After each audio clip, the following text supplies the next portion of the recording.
love drawing and I love copying things, but seriously, that's the worst face I've ever seen. I think it's shocking, but it's not going to get much better than that. Do you ever visualise you winning or anything in your head? You know? Always. I always dreamt of winning the World Cup, but it's not happened yet.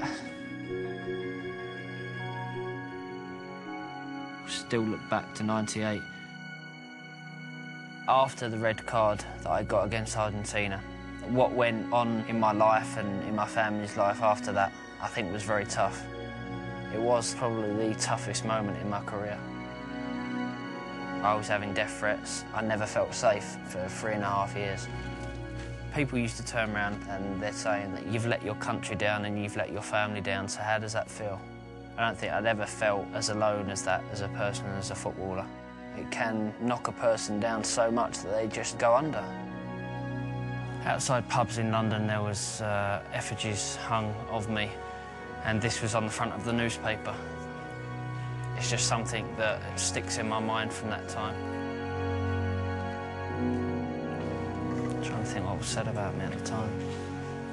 And there was a headline of 10 lions, 1 stupid little boy. It's still emotional, isn't it? It's still raw. Yeah.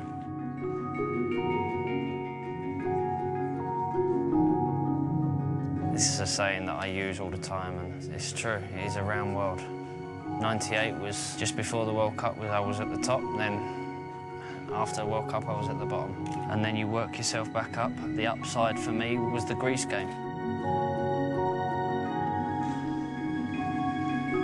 Once the game started, it was the start of an incredible day for me. It was either going to the World Cup that day, or it was going into qualifying games, which none of us wanted to do because the expectations of us. I remember Teddy Sheringham getting a free kick on the edge of the box, and I remember putting the ball down, and I remember looking up at the clock and thinking, this is it, you know, this is the only chance I'm going to get now. The only thing I could hear was the man and his drum around about here, I think. And then I stepped back, took the deep breaths, run up, and as soon as it left my foot, I knew it was in. It was the loudest I think I've ever heard the fans. It was such a huge moment for everyone. I remember just running off and being that excited, just jumping up in the air. You know, I could have touched the top of the stadium if I wanted to because I felt that high.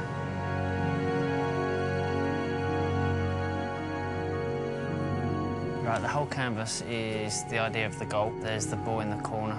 My celebration and the words belief, strength and family is what I needed and what I had to get through after '98.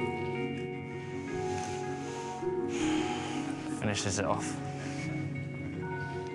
Being in front of a blank piece of paper with experts around you as well, I think that is much more daunting than stepping out in front of 90,000 people playing football.